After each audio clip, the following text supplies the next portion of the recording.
দেখো চলে এলাম আমি একটা নতুন ব্লগের সাথে তোমাদের কাছে। সবাই কেমন আছো?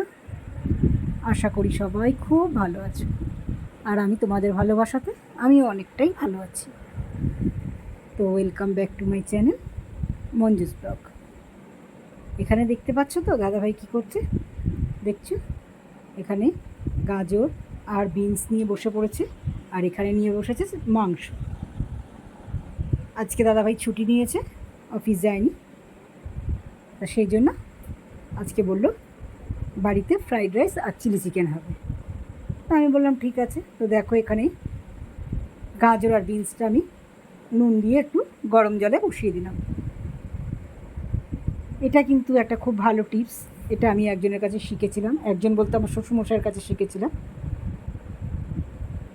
যে যদি এইভাবে সিদ্ধ করে নেওয়া যায় তাহলে কি হয়, সবজির কালারটা চেঞ্জ হয় না, ভাজা ভাজা যে কালারটা সেটা আসে না, অরিজিনাল যে কালারটা সেটাই থাকে।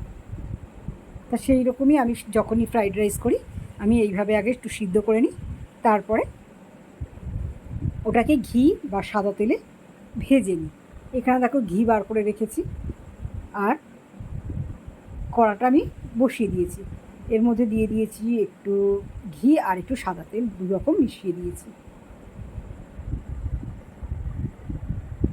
তা আজকে যাই হোক, বাড়িতে যেহেতু রয়েছে সেহেতু একটু আবদারটা রাখতে হয়েছে। তো দেখো এখানে আমি সব কিছু ভেজে নিচ্ছি একসঙ্গে, গাজর আর বিনসটা। তবে ফ্রাইড রাইস আমারও খুব পছন্দের। আশা করি এই খাবারটা অনেকেই ভালোবাসে। বিরিয়ানি হয়তো অনেক যতটা না ভালোবাসে, তার থেকে বেশি ফ্রাইড রাইসটাই মানুষ বেশি ভালোবাসে। তা আমিও তেমনি ভালোবাসি। আর এখানে দেখো ভেজে নিচ্ছি কাজু আর কিশমিশটা। দাদাভাই গুছিয়ে গাছিয়ে দিয়েছিল, আমি একটু দাঁড়িয়ে দাঁড়িয়ে রান্নাটা করি, কারণ এখন কি বলো তো, ওর হয়ে ওঠে না।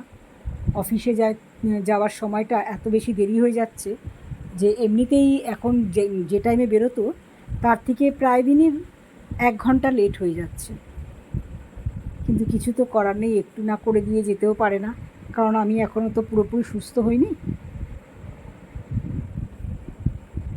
তো দেখো আমি এখানে কাজু আর কিশমিশটা ভেজে নিয়েছি, আর তার মধ্যে দিয়ে দিয়েছি বিনস আর গাজরটা। সব কিছু একটু ভালো করে ওর মধ্যে নেড়ে চেড়ে একসঙ্গে রেখে দিলাম।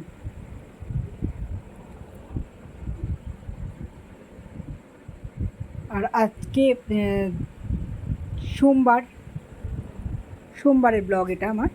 আর এখানে দেখো চিকেনগুলো আমি ওদিকে দেখো আমার সব কিছু দিয়ে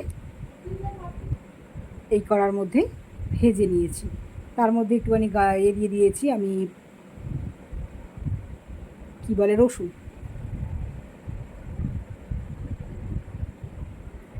রসুনটাকে ভেজে নিচ্ছি। ভিডিও এডিটিং করছি, কিন্তু আমি একজনের এলবিতেও রয়েছি, আর আমি এখানে ভিডিওটাও এডিটিং করছি, ভয়েস ওভার দিচ্ছি, কারণ সব সময় তো আমি পেরে উঠি না, ভিডিওর সঙ্গে সঙ্গে কথা বলা যায় না, কারণ জানো তো আমি ভাড়া বাড়িতে থাকি, অনেকের কথার আওয়াজ আসে, সেই জন্য আমি বেশিরভাগটাই দেখবে আমার ভিডিওতে ভয়েস ওভারই দিতে হয়। তো আলুগুলো পেঁয়াজগুলো ভেজে নিচ্ছি।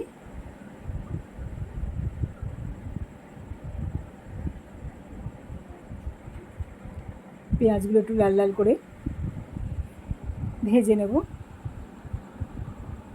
আজকে আমাদের ইচ্ছা আছে খাওয়া দাওয়া করে দুপুরবেলার দিকে, দুপুরবেলা ঠিক না, কারণ এখন তো জানো দুপুরে প্রচণ্ড রোদ্দুর, বৃষ্টি হচ্ছে কিন্তু তার মধ্যেও প্রচুর রোদ্দুর। তা আমাদের আজকে ইচ্ছা আছে একটু শ্বশুরবাড়ির দিকে যাওয়ার, কারণ অনেক দিন যাইনি, আমার সেই অপারেশনের পরে আমি এই প্রথম শ্বশুরবাড়িতে আজকে যাব। যেহেতু দাদাভাই ছুটি করেছে বলেই বললাম যে চলো তাহলে বিকেলবেলা একটু ওই বাড়ি থেকে ঘুরে আসি, কারণ অনেক দিন মনটাও ভালো লাগছে না, বেরোতে পারি না, একা একা একটু ভরসা পাই না বেরোতে, দাদাভাইয়ের সঙ্গেই বেরোই।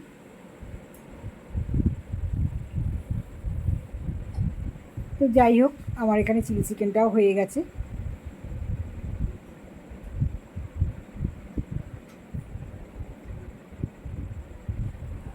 আর এখানে দেখো হাঁড়িতে জল বসিয়ে দিয়েছিলাম, তার মধ্যে দিয়ে দিয়েছিলাম তেজপাতা আর লবঙ্গ আর ওটা কী বলে দারচিনি, আর দিয়ে দিয়েছি একটু নুন। এই দারচিনিকে অনেকে ডালচিনিও বলে, আমরা যেমন দারচিনি বলি। কে কী বলো আমাকে একটু কমেন্ট বক্সে জানিও, কারণ আমরা যেটা বলি সেটাই তোমাদের কাছে বললাম। তার মধ্যে একটু দিয়ে দিলাম সাদা তেল। তাতে কী হবে, চালটা আমার মানে ভাতটা একটু ঝুরঝুরে হবে। আর তার আগে তো আমি 1 ঘন্টা আগে চালটা ভিজিয়েই রেখেছিলাম।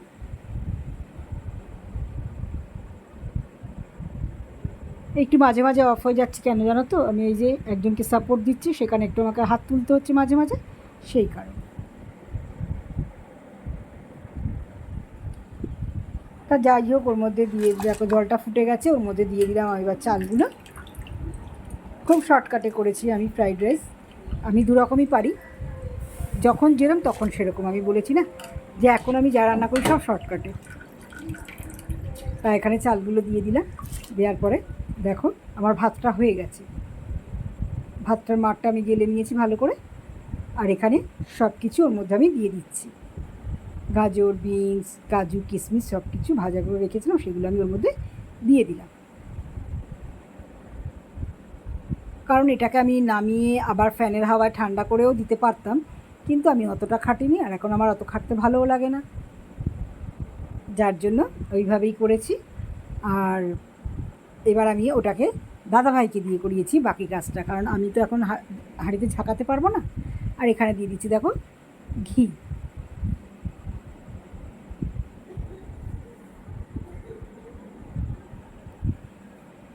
ফ্রাইড রাইসের ঘিটার মধ্যে দিয়ে দিলাম, তারপরে দাদাভাইকে দিয়ে ওটাকে বেশ করে, দেখেছো কিরকম শর্টকাট করি আমি। সামনে কিন্তু চামচ রয়েছে, আমি চামচটা কিন্তু নিলাম না, দেখেছো? এই হচ্ছে তোমাদের দিদিভাইয়ের শর্টকাটের রান্নাবান্না। খুন্তির পেছন দিয়েই কাজটা চালিয়ে নিলাম, দেখলে তো। এবার দিয়ে দেবো ওর মধ্যে চিনি। চিনির পরিমাণটা একটু বুঝে দিতে হবে, যাতে কারণ ফ্রাইড রাইসটা একটু মিষ্টি মিষ্টি লাগে।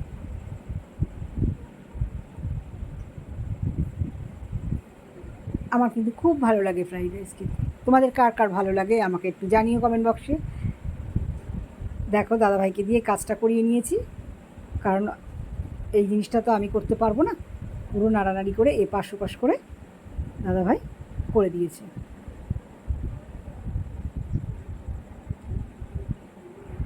খেতে কিন্তু খুব ভালো হয়েছিল ফ্রাইড রাইসটা, মিষ্টি মিষ্টি হয়েছিল খেতে, সত্যি কথা খুব সুন্দর হয়েছিল। দেখো যতই শর্টকাটে করি আর যাই করি না কেন, রান্নাবান্নার মধ্যে একটু ভালোবাসা থাকলে সেটা সুন্দরই হয় খেতে। দাদাভাই যখন পারছে না, তখন আমি বললাম দাঁড়াও আমি ক্যামেরাটা অফ করি, তোমাকে আমি শিখিয়ে দিচ্ছি কীভাবে করতে হয়। তারপর আমি ক্যামেরাটা অফ করে নিয়ে দাদাভাইকে বলে দিলাম যে এইভাবে এইভাবে করো, তারপরে জিনিসটা গিয়ে ঠিক জায়গা মতো হয়েছে। ফাইনালি লুকটা দেখলে তোমরা বুঝতে পারবে যে হ্যাঁ সত্যি সত্যি ঠিকঠাক মতো হয়েছে। চলো তোমাদের ফাইনালি লুকটা দেখাই। এই দেখো, দেখেছো? এবার বলো ঠিকঠাক মতো হলো তো?